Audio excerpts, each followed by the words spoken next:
Olá, boa noite. Sou o Dr. Antônio Martins Farias. Estou aqui mais uma vez. Primeiro, para agradecer a Deus e a você, meu amigo, minha amiga, que tem dado seu like, tem feito seus comentários e tem dado seu dislike também. Muito obrigado às pessoas, aos 307 amigos que se inscreveram no meu canal. Muito obrigado, estou muito feliz. A meta é passar de 1.000, chegar a 100 mil, né?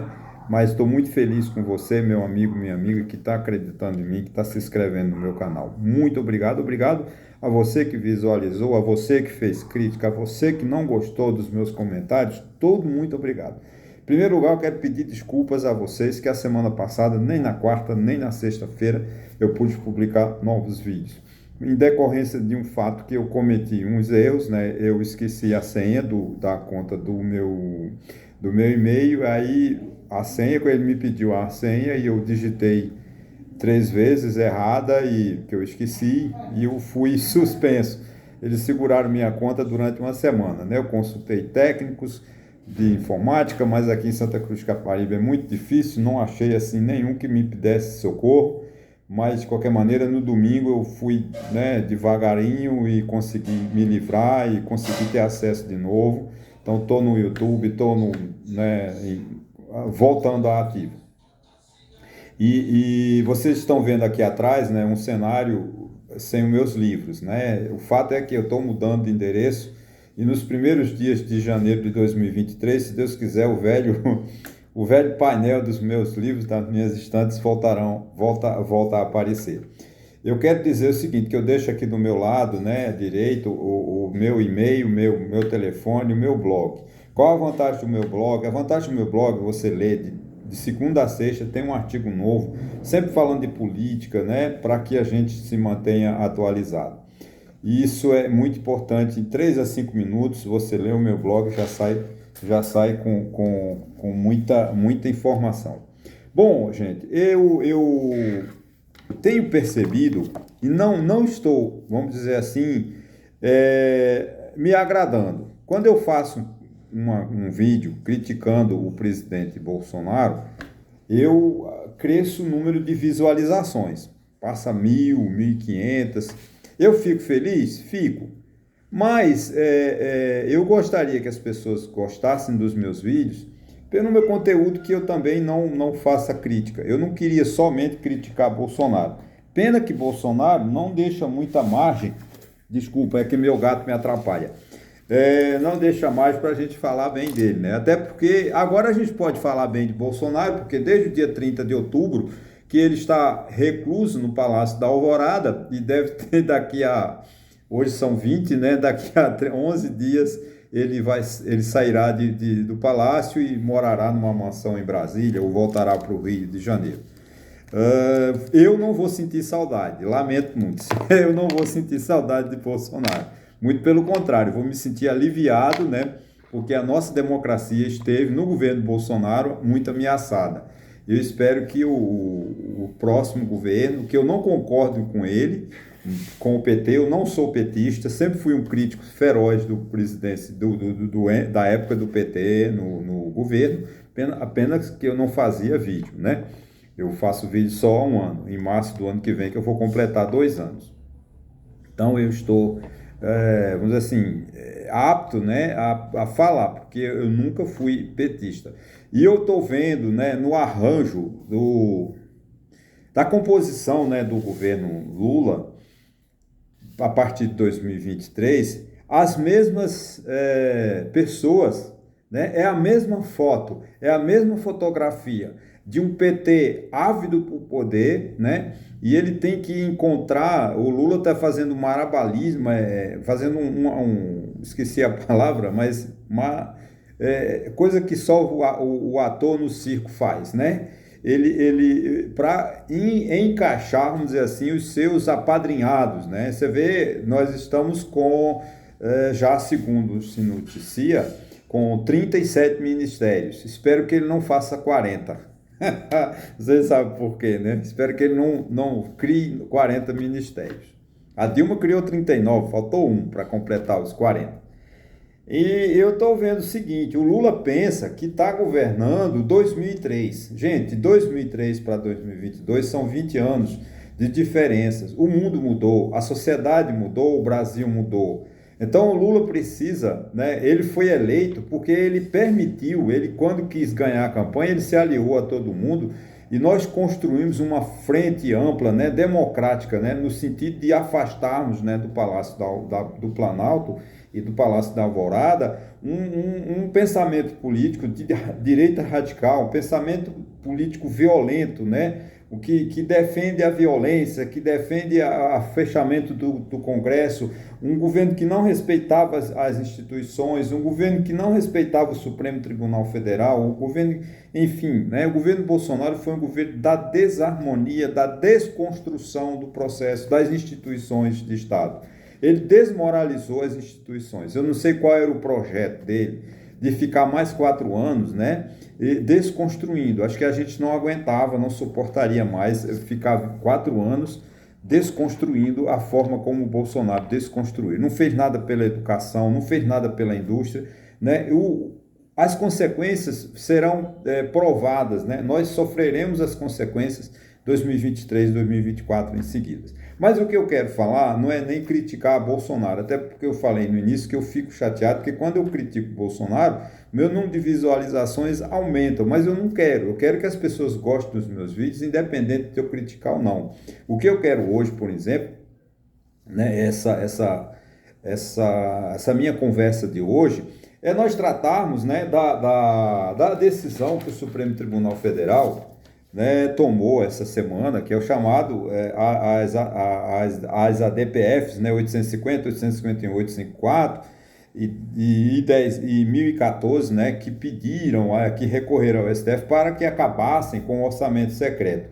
O orçamento secreto, gente, é uma vergonha, é uma falta de respeito do Congresso Nacional, do Palácio do Planalto, que ficou 4 anos, né, distribuindo verbas, orçamento público, dinheiro do povo para apadrinhados, para privilegiados políticos. Isso é uma vergonha.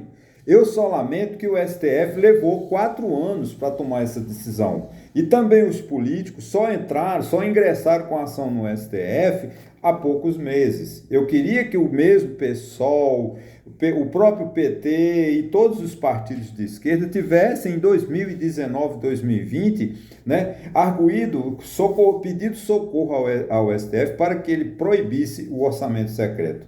As tais emendas do relator, gente, é uma excrescência, é de uma inconstitucionalidade. É claro que para mim, para eu falar sobre isso é muito fácil, porque a decisão já é do conhecimento de vocês. Mas eu sempre insisti, vocês que acompanham meus vídeos há muitos anos, há mais de 1 ano, vocês percebem que eu sempre critico e sempre respeito a Constituição. E eu sempre, gente, a Constituição, me permita fazer essa digressão, entrar no prol da Constituição. Uma Constituição, ela é um documento político, ela é o estatuto do político. Uma Constituição, ela não pode ser rígida, fechada, ela é um documento, é um estatuto aberto. E é quem dá a abertura, quem faz o julgamento, quem analisa se ela está certa, se estamos ou não de acordo com a Constituição, é o Supremo Tribunal Federal, porque a própria Constituição autorizou esse pacto, a Constituição, o que é uma Constituição. Grosso modo, a gente pode definir que a Constituição é um pacto político entre a sociedade e o Estado. Cada presidente da República tem a obrigação de só fazer alguma coisa que a Constituição não seja descumprida. Eu sou contra, por exemplo, de 2019 até 2022, né, que ainda tem a tal PEC da transição, se ela for aprovada essa semana e for publicada ainda em 2003, nós vamos ter, parece que 26 emendas constitucionais. Isso é um absurdo. Em 4 anos, nós reformamos a Constituição 26 vezes. Nós levamos quase o mesmo número de emendas da Constituição dos Estados Unidos, que tem 300 anos. Então a nossa Constituição ela precisa de ser respeitada e os governos, os políticos, o Congresso Nacional precisa de ter deputados eleitos, de deputados que tenham vergonha, deputados que tenham brilho, deputados que lutem pela legalidade. Defender a Constituição, gente, é defender a honestidade, é defender o povo brasileiro, porque a Constituição é que ampara o direito do povo brasileiro. Agora você vê um Congresso Nacional para não votar o processo de impeachment do presidente Bolsonaro, deu poder ao presidente da Câmara mais que um primeiro-ministro da Inglaterra, da Alemanha e a outros países socialistas do mundo, e ele distribuiu 19 bilhões, 23 bilhões para amigos e parceiros durante 4 anos. O que faltou vergonha na cara dos políticos que não reclamaram. Só no final desse ano, parece-me, me desculpa se eu estiver errado, é que entraram com ação no STF. E que o STF não pode agir. Mas o STF não agiu. Não, gente, o STF só age quando é provocado. O STF pode ver as coisas mais erradas que tem, mas ele não pode atuar de ofício. Né? Já julgam, já desmoralizam o STF, como foi esse governo de Jair Bolsonaro. Passou 4 anos criticando o STF, mas ele não pediu ao STF para que dissesse que as emendas do relator é inconstitucional. Esses políticos ficaram 4 anos em silêncio, sem dar uma palavra, porque eles usufruíram do dinheiro público, do meu dinheiro, do seu dinheiro, do nosso dinheiro, para fazer acordos, para sustentar o presidente Bolsonaro, que só não saiu para o processo de impeachment porque ele comprou o Congresso Nacional com o chamado orçamento secreto. Basta ver que foi mais de 150 pedidos de impeachment do presidente Bolsonaro.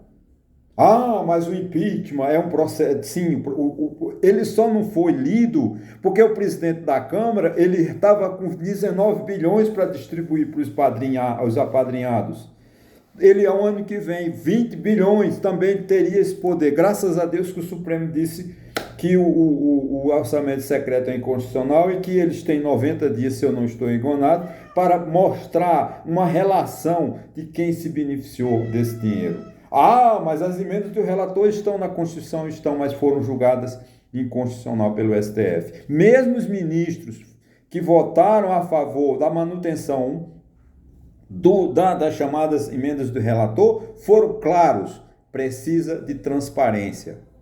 E aqueles dos 6 ministros que votaram pela inconstitucionalidade acompanharam o voto da ministra, da presidente do Supremo Tribunal Federal, Rosa Weber, mas ela foi relatora neste caso, nessas ações. Foi um voto brilhante, um voto que não tinha como questionar, mas ainda teve assim mesmo 5 ministros que votaram contrário, mas todos assim, né? Como o próprio Gilmar Mendes, o André Mendonça, o Cássio Marques, votaram, mas dizia, precisam de transparência. Porque, gente, a Constituição da República, ela é clara.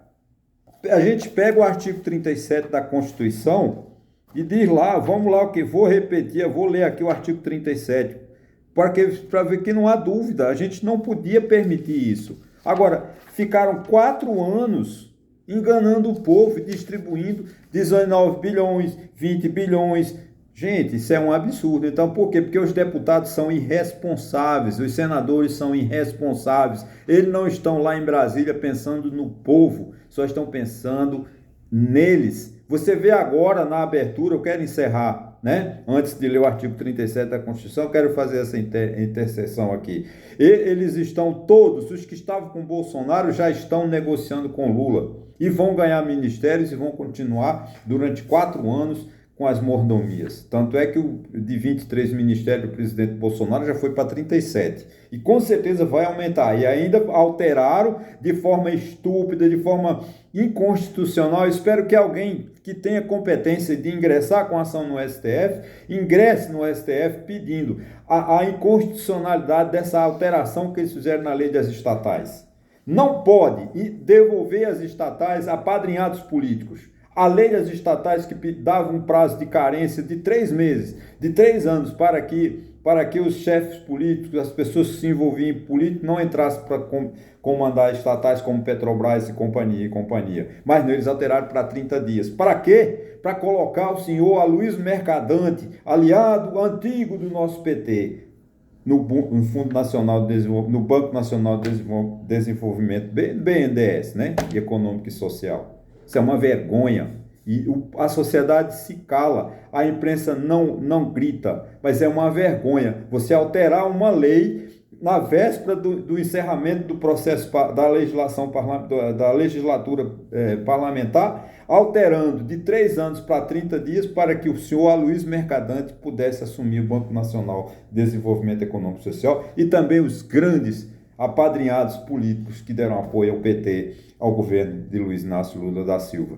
As estatais viraram cabide de emprego, assim como as agências reguladoras, que foram criadas lá no governo de FHC, tentando as agências reguladoras colocar ordem, colocar respeito no serviço público. O que aconteceu? Nossas agências reguladoras foram entregues a apadrinhados políticos e chegaram e não tem mais operacionalidade. A única agência reguladora que, graças a Deus, ficou do nosso lado foi a Anvisa, porque o presidente Bolsonaro, que assumiu um pacto para que morresse mais de 6 milhões de pessoas, mais de 6 milhões de brasileiros, ele não queria saber, ele não assumiu a Covid como chefe de Estado, como chefe de governo, e disse, morram, eu não sou coveiro, não tenho nada a ver com isso. Ele queria fazer o chamado contaminação por rebanho. Essa experimentação nunca foi feita em seres humanos, se fazia. Quanto mais se contaminar, melhor, se fazia em rebanhos de bovino. O Bolsonaro,